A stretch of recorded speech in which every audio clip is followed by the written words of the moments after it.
Bonjour à tous et bienvenue dans cette nouvelle vidéo. Aujourd'hui nous sommes mercredi, donc évidemment qui dit mercredi dit un thread d'horreur très long. Celui de la semaine dernière vous a vraiment plu et ça me fait vraiment plaisir parce qu'il était mêlé justement à une autre histoire et vous inquiétez pas, le Missing 411 est en cours et il arrivera dans les prochaines semaines. J'ai bien écouté vos retours, vu vos commentaires, il n'y a pas de souci et ça me fait très plaisir de vous faire une vidéo dessus. Donc voilà, aujourd'hui on se retrouve pour un long thread d'horreur. Vous allez voir, la thématique est un peu différente et surtout la fin va vous surprendre et c'est pas seulement pour vous faire rester jusqu'à la fin, ça va vraiment vous surprendre. On finit sur une petite touche un peu mignonne, on va dire. Voilà, je vous laisse voir ça. Sur ce, on est parti pour un nouveau thread d'horreur. Venez avec moi, let's go.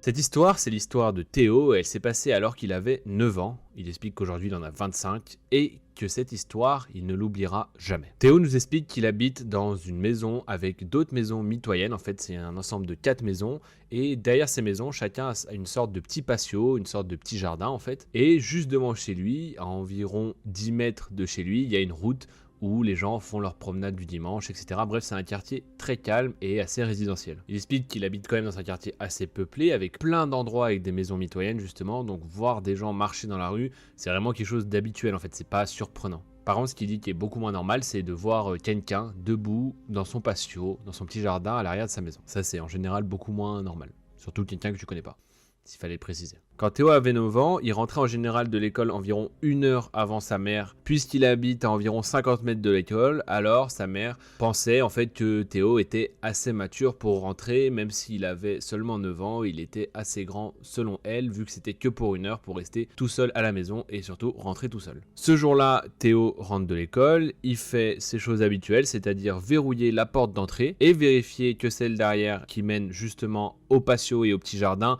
était également verrouillée. Il explique qu'il avait 9 ans, encore une fois, et que il était quand même pas très à l'aise à rester tout seul, même si c'était très court et que c'était qu'1 heure. Après avoir fait ça, Théo, il se précipite dans sa chambre à l'étage pour jouer le plus possible à la play avant que sa mère ne rentre et l'oblige à faire ses devoirs. Théo, je me reconnais totalement dans ce que tu fais, hein, sauf que moi j'avais la technique de rien écrire sur mon carnet, donc j'avais pas de devoirs. Voilà, mauvais élève. Pour ça que je veux devenir youtubeur, hein. J'ai pas d'autre vocation, désolé, je suis chômeur à côté. Alors que Théo il est en train de jouer, il entend un bruit qui vient de l'extérieur au niveau de sa fenêtre de sa chambre et qui donne justement sur le patio en dessous. Il dit que c'est un peu comme le bruit d'un chat, mais ce qu'il trouve bizarre, c'est que son chat à lui, parce qu'il en avait un, a disparu depuis plus de 3 mois. Mais tout de même, Théo, ça lui réveille une lueur d'espoir et du coup il regarde par la fenêtre en se disant « Putain, peut-être que c'est mon chat, ça y est, il est revenu ». Et en fait, ce qu'il voit par la fenêtre, rien qu'en y pensant, ça lui glace encore aujourd'hui le sang. Il explique qu'il y avait un gars qui était debout sur sa terrasse, un gars avec des cheveux noirs qui couvraient un peu la moitié de son visage et la moitié de ses yeux, et qu'il explique que ça le faisait ressembler un petit peu à, vous savez, le démon de The Ring là, mais en masculin. Mais ça le faisait vraiment penser à ça, et ça lui a totalement glacé le sang. Et en plus de ça, il l'entendait faire des sortes de bruits de chats qui miaulent, des bruits assez étranges, et ça le terrifiait encore plus. Il explique que quand il le regarde vraiment plus précisément, il le voit avec une sorte de liquide brun qui coule de sa bouche, et qu'il est en train de cracher les cigarettes que son père avait écrasées dans le cendrier. En fait, il était tout simplement en train de manger les cigarettes qu'il y avait dans le cendrier. Théo nous explique qu'il est totalement figé face à la scène. Il ne sait pas quoi faire, il est totalement terrifié de peur. Et là, l'homme, qui est en bas en train de manger des cigarettes, lève la tête et regarde Théo droit dans les yeux. Il discerne ses yeux à travers ses cheveux. Et là, Théo hurle, mais il hurle tellement fort qu'il est sûr que même l'homme en bas l'a entendu. L'homme en bas ne réagit pas, il continue à manger dans le cendrier. Théo, au même moment, s'enferme dans sa chambre et il appelle sa mère immédiatement, qui elle-même a ensuite appelé les flics. Théo nous dit qu'il a jamais été aussi terrifié de toute sa vie. Il était allongé dans son lit sous ses draps, frissonnant de peur, alors qu'il entend toujours les bruits de l'homme, des bruits très aigus et très bizarres comme je vous le disais, qui est toujours en train de manger des cigarettes dans le cendrier de son père. Théo, il est tellement pris par la peur et par l'adrénaline qu'il explique qu'il s'évanouit pendant un certain moment parce qu'il se souvient de rien entre ce moment-là et le moment où la police est arrivée près de chez lui, au moment où il a entendu que la police arrivait en fait. Et en fait, ce qu'il entend, c'est les policiers qui sont en train de parler au gars dans son patio, qui lui disent simplement « Mais qu'est-ce que vous faites ?» Et il continue en disant « Viens ici, où nous allons devoir venir nous-mêmes et t'arrêter. » L'homme, à ce moment-là, ne répond pas, mais les sons qu'il faisait très bizarres deviennent de plus en plus aigus et de plus en plus fréquents. Et c'est au même moment que Théo décide de re-regarder par la fenêtre parce que maintenant qu'il y a la police, il se sent beaucoup plus en sécurité. De là où il est, Théo, il voit deux policiers, un homme et une femme qui se tenaient juste derrière sa clôture. Mais il dit que comme il est sur sa fenêtre et que l'homme est juste en dessous, il ne peut pas le voir, il peut pas voir exactement ce qu'il fait ni où il se trouve. La police finalement saute la clôture et au même moment, Théo entend l'homme crier avec un son très aigu, encore une fois, bien plus fort que tous les sons qu'il avait entendus auparavant. Au même moment, l'homme qui est sous la fenêtre de Théo charge la policière qui vient de sauter la clôture et l'assomme très violemment. L'autre officier a sorti directement son taser et l'a tasé et l'homme s'est écroulé tremblant par terre, continuant toujours à faire des bruits très étranges. Le policier réussit finalement à mettre les menottes à cet homme, même s'il a un petit peu galéré parce qu'il arrivait quand même à se débattre. Au bout d'un moment, le policier arrive finalement à réveiller sa collègue qui était apparemment grièvement blessée. Il appelle donc une ambulance qui est sur la route et au même moment, il voit Théo qui est debout devant sa fenêtre. Lui est toujours tétanisé par la situation. Il explique que l'expression de son visage devait vraiment montrer de la terreur parce que le policier lui a simplement dit « J'espère que tu n'as pas vu tout ça depuis le début. » Et si, malheureusement, Théo a tout vu et il est traumatisé. Voilà. Après, il valait peut-être mieux qu'il voit le mec se faire taser plutôt que le mec essaie de rentrer chez lui. C'était peut-être mieux, je sais pas. Enfin, pour moi, si.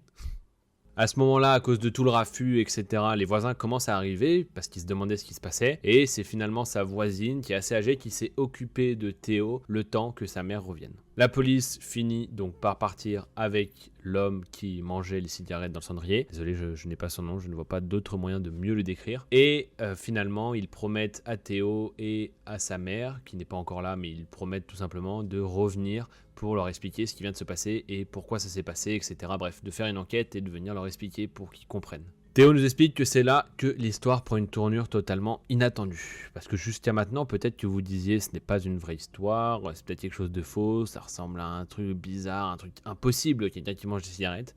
Attendez la suite. Donc l'homme revient le soir et s'assoit avec sa mère et Théo pour leur expliquer et leur parler de ce qui s'est passé le jour même. Le policier explique simplement que le gars qui était sur sa terrasse avait en fait un diagnostic d'autisme très sévère et qu'il s'était échappé d'un établissement où vivaient des personnes handicapées mentales, qui était situé à environ 5 km de l'endroit où est la maison de Théo. Il explique qu'en fait le gars vivait dans la même maison que Théo, mais qu'il a été obligé donc de déménager et d'être envoyé donc dans un hôpital psychiatrique suite au décès de sa mère 5 ans plus tôt. Donc il explique, Théo avec plein d'empathie, que ce pauvre gars il pensait peut-être retrouver sa mère en allant dans cette maison. Et le policier continue en disant que même il y a 5 ans, quand ils ont dû déplacer cette personne dans un hôpital, il voulait pas partir de là parce que il voulait pas quitter sa maison et qu'apparemment ils ont vraiment eu du mal parce qu'il était très fort. Apparemment il avait, à cause de l'autisme, des grosses raideurs aux muscles qui le rendaient au fil du temps de plus en plus fort en fait. Et il avait vraiment une force très très importante. Bref, Théo est toujours effrayé et quand même traumatisé parce qu'il faut pas oublier qu'il a 9 ans.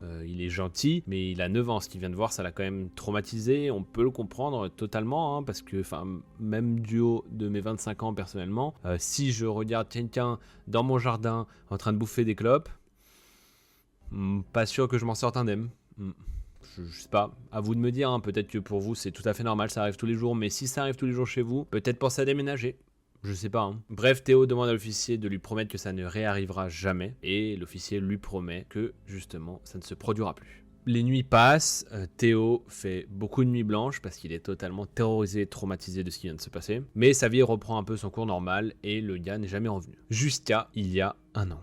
Donc il avait 9 ans, maintenant il a 25 ans, donc ça s'est passé au moment à peu près où il avait 24 ans, donc environ 15 ans après. À cette époque-là, donc il y a un an, Théo, c'est devenu un adulte, il a racheté la maison de ses parents puisque ses parents eux-mêmes ont déménagé, donc il vit seul maintenant là-bas. Un matin où Théo prend tranquillement son café sur sa terrasse, il voit un homme qui s'arrête proche de sa clôture. Théo regarde cet homme, l'homme ne bouge pas, il se tient juste là devant sa clôture et par politesse, il lui fait un geste. Sauf que là, ce que Théo va entendre, ça va clairement lui rappeler des très mauvais souvenirs et lui glacer le sang à nouveau. Il entend de nouveau des bruits très aigus et là, Théo comprend immédiatement qui est juste devant sa clôture. Il explique que ses cheveux étaient toujours longs, cachaient toujours son visage mais étaient devenus gris, mais que ces bruits-là, il ne pourrait jamais les oublier. Là, pour Théo, l'adrénaline monte. Et il se souvient au même moment de pourquoi ce mec revient toujours dans cette maison. Et il réalise au même moment qu'il avait sûrement dû réussir à nouveau à s'échapper de l'endroit où il était, donc l'hôpital psychiatrique. En fait, Théo, il explique qu'il a pu quand même garder un peu plus son calme quand il avait 9 ans, puisque maintenant il a 25 ans, il a quand même pris de l'assurance, etc.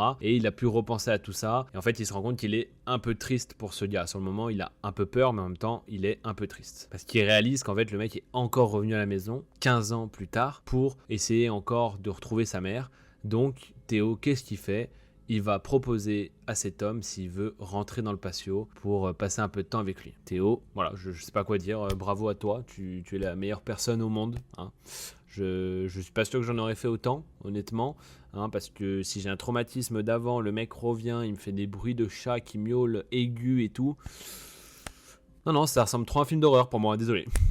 Donc, au moment où Théo lui propose ça, l'homme saute immédiatement la clôture. Théo prend du recul, il commence à avoir peur, il se dit que merde, j'ai fait une erreur, il va sûrement m'assommer ou être violent, mais au final, rien de tout ça. Il s'approche juste de Théo et lui sourit. Théo lui propose de s'asseoir, il ne répond pas, puis il lui propose d'entrer dans la maison, et là, l'homme commence à un peu rigoler, tant mieux, il est de bonne humeur. Ils sont finalement allés à l'intérieur, et là, il explique que le visage de l'homme s'est totalement illuminé, il a fait un grand sourire, on voyait qu'il était heureux et qu'il était enfin de retour chez lui. Théo, il explique que c'est quelqu'un donc de très sensible et il a ressenti cette joie en fait qu'il voyait dans le visage et dans...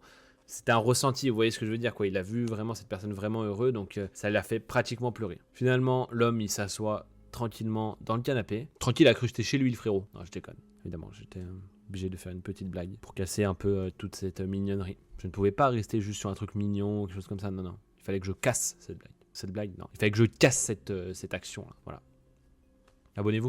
Bref, l'homme s'installe dans le canapé, prend la télécommande et met directement des dessins animés. Et là, Théo, pendant un moment, il l'observe, mais il se rend compte que l'homme est totalement absorbé par les dessins animés. En fait, il est retourné dans son enfance, il revit comme s'il était dans sa maison. Ça devait sûrement lui rappeler les moments qu'il a passés avec sa mère. Bref, Théo ne lui dit rien, il voulait simplement qu'il profite du moment, ce qui est hyper altruiste de sa part, honnêtement. Mais il se rend compte qu'il va quand même falloir qu'il appelle l'établissement duquel il s'est enfui pour les prévenir. Les gardiens sont finalement arrivés à peu près 10 minutes plus tard, et après beaucoup de persuasion et de discussion, l'homme a fini par se lever en pleurant et est reparti avec ces gardiens-là jusqu'à son hôpital psychiatrique. Finalement, Théo a bien réfléchi, il a rappelé l'établissement 2 jours plus tard à peu près, et ils sont tombés d'accord sur quelque chose. Bon, déjà, ce que Théo a appris, c'est que l'homme s'appelle Tom, et il s'est donc mis d'accord avec l'établissement dans lequel se trouve Tom, pour que tous les dimanches, il puisse venir avec ses gardiens regarder les dessins animés dans sa maison. Et tout le monde dans l'établissement disait que c'était vraiment le point culminant de la semaine de Tom. C'est-à-dire qu'il attendait que ça, quoi. Il savait que le dimanche, c'était le jour des dessins animés dans sa maison.